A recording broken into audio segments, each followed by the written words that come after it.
Mi novia dijo, sé que solo finges tu enfermedad, y escondió mis medicamentos del asma. Terminé en el hospital, presentamos cargos y ella terminó en prisión. Mi nombre es Iván, tengo 26 años, y convivo con el asma desde que era niño. No es algo nuevo, no es algo que haya inventado y, de hecho, pasé varias temporadas hospitalizado por crisis fuertes cuando tenía entre 8 y 13 años. Con el tiempo mejoré bastante, me cuidé mucho y aprendí a manejar los desencadenantes. Durante casi una década mis síntomas se mantuvieron controlados, con algunos episodios aislados que nunca pasaron de un simple uso del inhalador. Durante más de 2 años he tenido una relación estable con Coral, mi novia de 24 años. Siempre pensé que éramos una pareja sólida. Nos entendíamos, hacíamos planes juntos y hablábamos incluso de vivir juntos dentro de poco tiempo. Ella era cariñosa, atenta, alguien con quien sentía que podía hablar de todo sin miedo a ser juzgado. Por eso, cuando hace unos meses mis síntomas comenzaron a reaparecer, jamás pensé que esto podría convertirse en un conflicto entre nosotros. La primera vez que volví a sentir esa presión en el pecho fue una tarde cualquiera, después de salir del trabajo. Coral estaba conmigo cuando sucedió. Recuerdo que se preocupó, me ayudó a sentarme, buscó mi inhalador dentro de mi mochila y me acompañó mientras esperaba que el medicamento hiciera efecto. Ese día me abrazó y me dijo que estaba conmigo, que no pasaba nada y que solo debía cuidarme. Su reacción fue la de cualquier persona que quiere a su pareja. Nada extraño. Con el tiempo, sin embargo, las cosas empezaron a cambiar.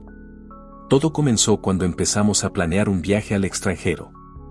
Era uno de nuestros sueños desde que nos conocimos, pero nunca habíamos tenido el dinero ni el tiempo necesario. Los dos trabajamos, pero nuestros salarios no son especialmente altos. Aún así, estábamos ahorrando juntos desde hacía meses. Coral estaba emocionada y hablaba constantemente del itinerario, los lugares que quería visitar, los hoteles que había visto en internet. Para ella, ese viaje representaba una especie de celebración de nuestra relación. Pero fue justo en ese periodo cuando mis crisis regresaron con más fuerza. No eran diarias, pero sí más frecuentes que antes. Al principio Coral lo tomó con calma, incluso llevaba una pequeña mochila donde guardábamos mis medicamentos cuando salíamos. Pero, a medida que las semanas pasaron, su actitud empezó a transformarse por completo.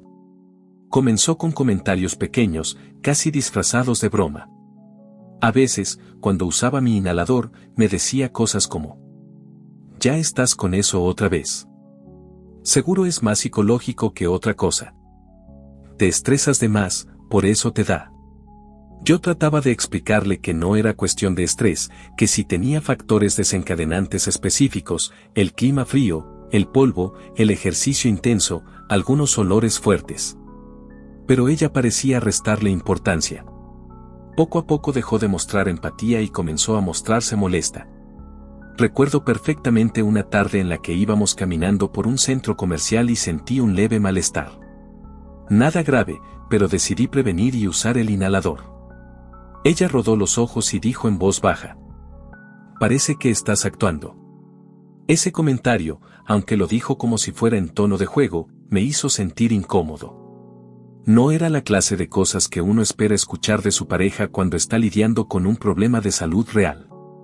Sin embargo, traté de no darle demasiada importancia, suponiendo que había sido un mal momento o un comentario impulsivo. Me dije a mí mismo que no debía dramatizar. Pero las semanas siguientes demostraron que no era un comentario aislado. Era un patrón. Un día, mientras estábamos revisando los posibles gastos del viaje, le dije que quizá debíamos esperar un poco más.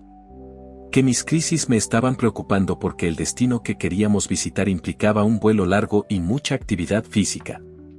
Le pedí que me diera tiempo para estabilizarme. Ella me miró con una mezcla de frustración y decepción. «Esto es conveniente, ¿no?», me dijo. «¿Conveniente?», pregunté.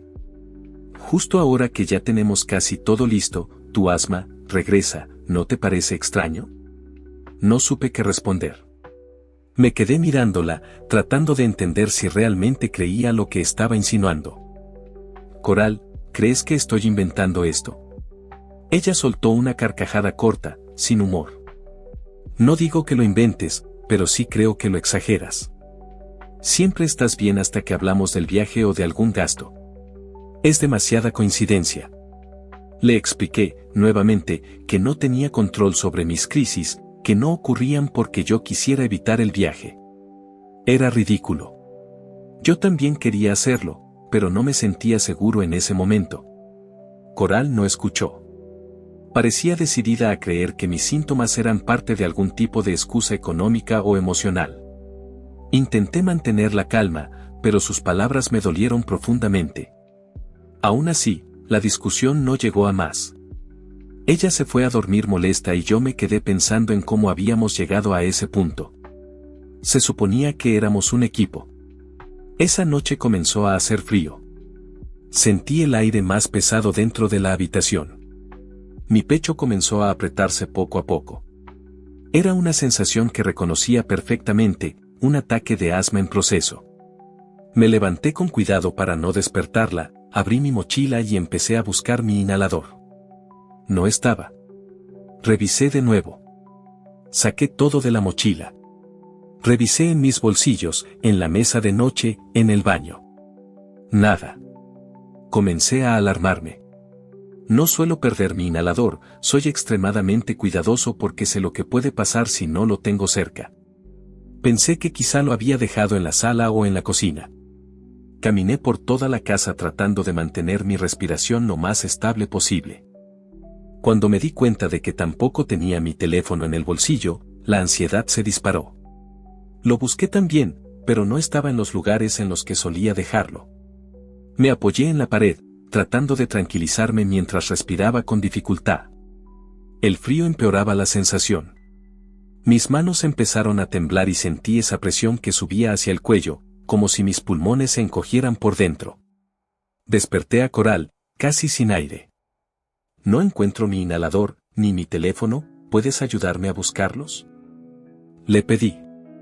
Ella abrió los ojos lentamente y, en lugar de preocuparse, esbozó una sonrisa que nunca voy a olvidar, porque era completamente fuera de lugar. No los perdiste. Yo los escondí. Tardé unos segundos en procesar sus palabras. ¿Qué dices? Balbuceé. Sí, los escondí, respondió con absoluta tranquilidad. Quería demostrar que no tienes nada, que todo es psicológico. A ver si así dejabas de hacer ese teatro. No supe qué responder. Sentí un golpe de miedo seco, frío, que me recorrió la columna. Mi respiración empeoraba rápidamente. Traté de mantener la calma, pero escucharla reír suavemente mientras yo luchaba por respirar solo agravó mi angustia. Coral, dame el inhalador. No puedo respirar.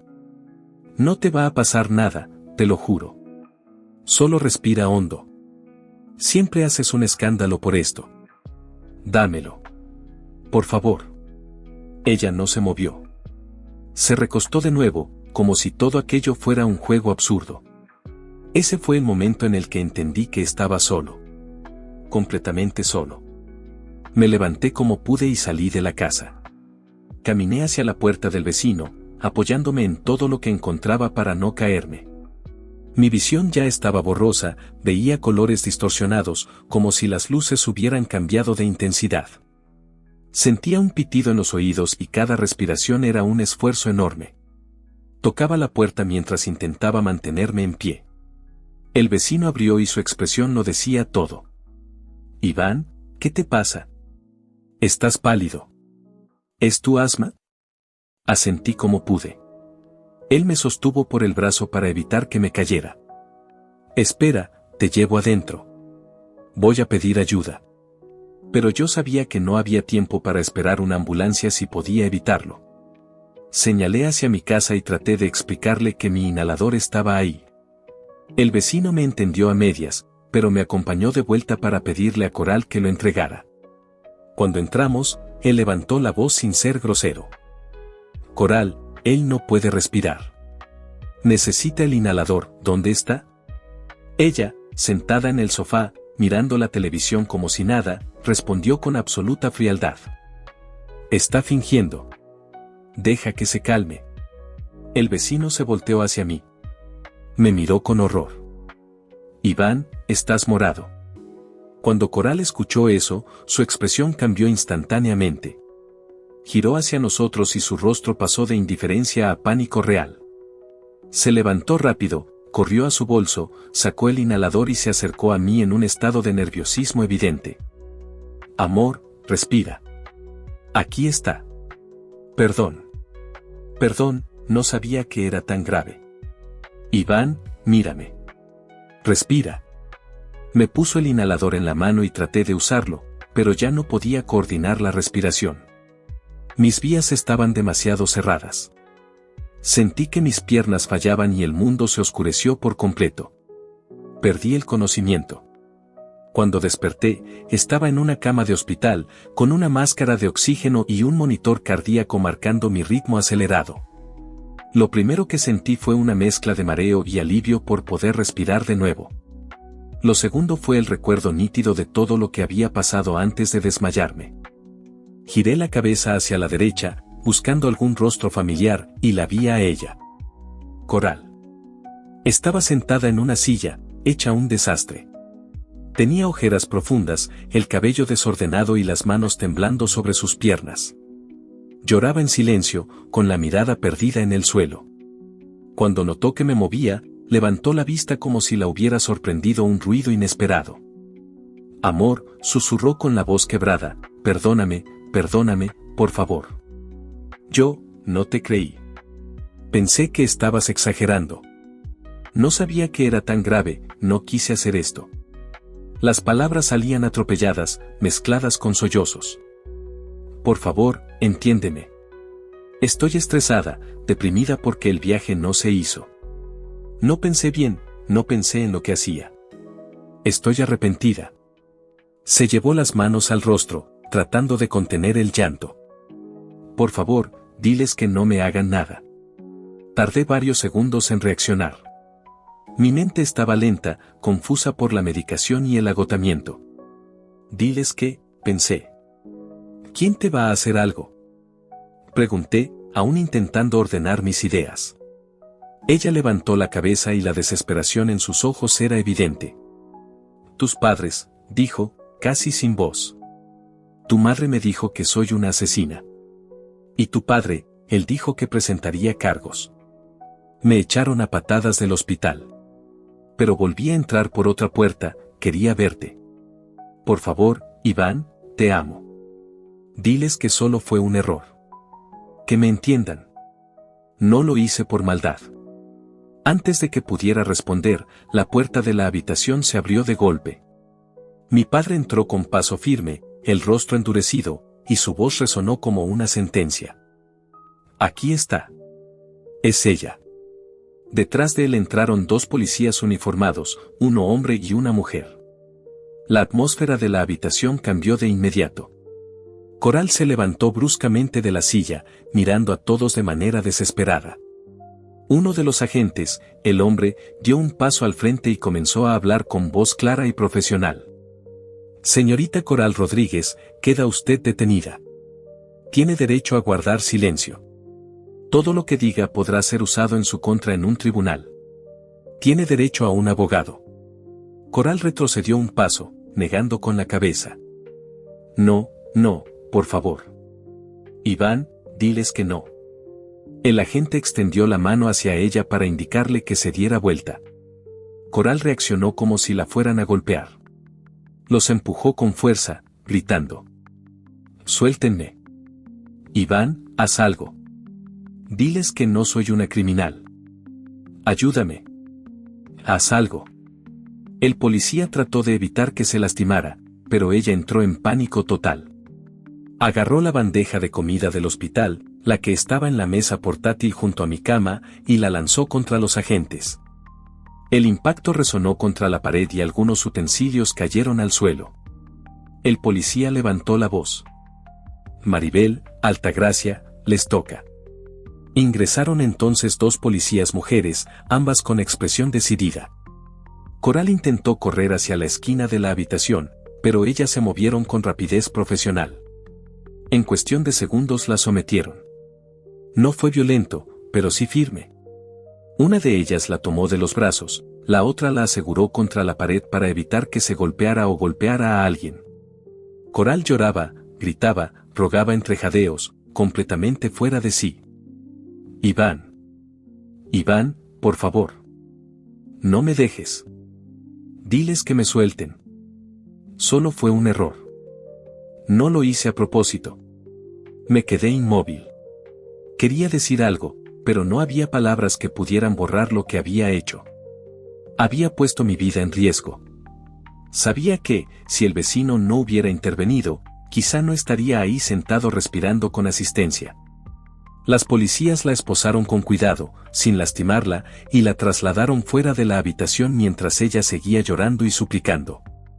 La mayoría del personal del hospital se había congregado en la puerta. Enfermeras, médicos internos, personal administrativo, todos miraban la escena en silencio. Coral fue sacada entre lágrimas, casi sin fuerzas para mantenerse en pie. Cuando desapareció por el pasillo, el ambiente quedó cargado de tensión. Mi padre se acercó a mí con una expresión mezcla de furia contenida y preocupación. Mi madre entró detrás de él, con mis dos tíos y mis primos. Después llegó mi hermana mayor, quien no dijo nada, simplemente se acercó a mi cama y me abrazó con fuerza, temblando. Sentir su abrazo en ese momento fue un alivio indescriptible. No sabía cuánto miedo había pasado mi familia, pero al verlos entendí que no había sido solo mi lucha, ellos habían vivido su propia pesadilla mientras yo estaba inconsciente. Mi padre se sentó a los pies de la cama y me explicó con calma todo lo que había sucedido. El vecino, al verme casi desmayado, había llamado al 911 inmediatamente. Los paramédicos llegaron rápido porque la estación no quedaba lejos. Me aplicaron 2 inyecciones de emergencia ahí mismo, en el suelo de la sala, para intentar abrir mis vías respiratorias antes de trasladarme. Según contaron, durante varios minutos estuve al borde del colapso total. Mi madre no dejó de llorar mientras escuchaba el relato. Mi hermana me sostenía la mano, acariciándola con cuidado. Yo simplemente asentía, todavía procesando el hecho de que había estado tan cerca de algo mucho peor. Pasaron un par de días. Me mantuvieron en observación mientras recuperaba fuerza y estabilidad. En todo ese tiempo, Coral no volvió a aparecer por el hospital. No sé si hubiera intentado hacerlo, la policía la tenía bajo investigación formal y la orden de alejamiento temporal ya había sido emitida. Cuando finalmente me dieron de alta, sentí que estaba recuperando el control de mi vida. Caminar por los pasillos del hospital, aunque fuera despacio, me hizo sentir más presente, más consciente del hecho de que había sobrevivido. No tardó mucho en comenzar el proceso legal. El juicio. La fiscalía tomó el caso con seriedad desde el inicio.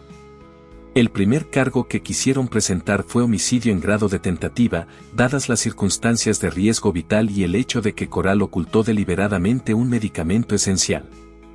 El fiscal argumentó que ella actuó con plena conciencia de mi condición y que había aceptado la posibilidad de que algo grave me sucediera. Sin embargo, como suele pasar en estos casos, el proceso requiere pruebas rigurosas sobre la intención específica. Y aunque su comportamiento fue temerario, imprudente e irresponsable, el equipo legal no pudo demostrar con claridad que Coral buscaba mi muerte. Lo que sí se pudo demostrar, sin espacio para dudas, fue lesiones agravadas, porque su acción directa derivó en mi hospitalización y una crisis severa que puso en riesgo mi vida. Violencia doméstica, por el abuso psicológico, la negligencia deliberada y la manipulación emocional que ejerció al negar y suprimir mi tratamiento médico. La declaración de mi vecino se volvió fundamental. Él relató con detalle cómo me encontró, cómo vio mi estado crítico, cómo insistió en que Coral entregara el inhalador y cómo ella negó la situación, acusándome de fingir. Su testimonio fue tan claro y firme que prácticamente selló el caso. El juicio en sí fue doloroso para mí, aunque necesario. Escuchar cómo se describían los hechos, cómo se exponían detalles de mi vida personal y de mi relación, me hizo sentir vulnerable. También me dolió verla a ella en la sala de audiencias, con la mirada perdida, sin maquillaje, esposada, luciendo completamente distinta a la mujer con la que había compartido 2 años de mi vida. Hubo un momento en el que nuestras miradas se cruzaron. No había odio en sus ojos, ni rabia. Solo había miedo. Un miedo profundo, desgarrador. Pero yo no podía hacer nada. Había una línea que ella misma había cruzado, y ya no se podía regresar. El juez deliberó durante varias semanas. Finalmente, cuando llegó el día de la sentencia, me senté en la primera fila junto a mi hermana, mi madre y mi padre. Coral estaba a unos metros, entre los custodios. El cargo de homicidio en grado de tentativa no procedió. Pero los otros dos cargos sí. Lesiones agravadas y violencia doméstica. La condena fue prisión. No cadena perpetua ni nada exagerado, pero sí el tiempo suficiente para marcar un antes y un después en su vida. Cuando el juez terminó de leer la sentencia, Coral rompió en llanto. Sus manos temblaban. Una de las custodias la tomó por el brazo para guiarla hacia la salida. Ella volteó hacia mí. No dijo nada. No hizo ningún gesto. Solo lloró. Y por primera vez desde todo lo ocurrido, yo también lloré. No por ella, ni por lo que habíamos perdido. Lloré por mí, por el miedo que pasé, por la vulnerabilidad que sentí, por el hecho de que casi pierdo la vida por la persona que se supone debía cuidarme. Mi familia me abrazó mientras ella desaparecía entre las puertas metálicas del tribunal. Había terminado. Cuando salió la noticia de la detención y la sentencia de Coral, la situación explotó más rápido de lo que imaginé. Yo no había contado nada públicamente, pero la información se regó sola, conversaciones entre vecinos, mensajes reenviados, grupos de redes sociales. En cuestión de horas ya había cientos de personas hablando de lo ocurrido, algunos con versiones exageradas y otros intentando averiguar qué tan grave había sido todo. Mi teléfono no dejaba de sonar. Mis amigos me llamaron apenas supieron que ya estaba fuera del hospital, y al reunirme con ellos pude ver en sus expresiones una mezcla de alivio y rabia. Escucharon todo con silencio y con una seriedad que rara vez mostraban. No intentaron suavizar nada ni justificar a nadie. Solo estaban indignados por lo que me había pasado. Dylan fue el primero que me abrazó y me dijo que lo importante era que estuviera vivo. Daniel estaba tan tenso que apretaba los puños sin darse cuenta. Joan tenía esa mirada que pone cuando se intenta contener. No hubo reproches, ni preguntas que me incomodaran. Solo apoyo puro. Algunos, incluso, se disculparon por haber pensado en el pasado que exageraba en discusiones menores con Coral. Esas disculpas dolieron y al mismo tiempo me hicieron sentir que por fin entendían la gravedad de lo que había pasado. Lo que no esperaba era la reacción del círculo más cercano a ella. Algunas personas que habían sido amigas de Coral por años me escribieron mensajes llenos de sorpresa y vergüenza. Me confesaron que habían visto actitudes extrañas en ella últimamente, reacciones desproporcionadas, enojos repentinos o cambios de humor que preferían ignorar. Una amiga muy cercana a Coral me admitió que, al enterarse de lo del inhalador y del ataque, se sintió cómplice involuntaria por nunca haber dicho nada cuando notó señales pequeñas que ahora cobraban sentido. La reacción más dura de presenciar fue la de su familia. Días después de la sentencia, el padre de Coral se presentó en mi casa sin previo aviso. No venía molesto ni buscando confrontación. Venía derrotado, como alguien que acaba de perder algo que no sabe si podrá recuperar. Le ofrecí sentarse y tardó unos segundos en reunir valor para hablar. Me pidió disculpas, pero no lo hizo como un gesto protocolario. Lo dijo con la voz quebrada. Se disculpó por no haberse dado cuenta de quién era su hija en esos momentos, por no haber comprendido la magnitud de lo que pasó, y por haber creído que todo se trataba de una discusión de pareja exagerada. Me dijo que cuando vio los informes médicos, los testimonios y la evidencia que presentó la fiscalía, entendió que no podía defenderla, ni justificarla, ni buscar una explicación que suavizara lo ocurrido. Y entonces dijo algo que aún no sé cómo procesar del todo, que para él, Coral ya no era su hija. No lo dijo con rabia, sino con un dolor profundo, como quien acepta algo inevitable. Dijo que no podía perdonarla por haber puesto en riesgo la vida de alguien que la quiso sincera y pacíficamente. Me agradeció por no haber pedido cargos más graves y por haber manejado todo con respeto, a pesar de lo que sufrí. Yo no sabía qué responder, solo asentí en silencio porque lo veía devastado. No sé qué será de Coral cuando cumpla su condena.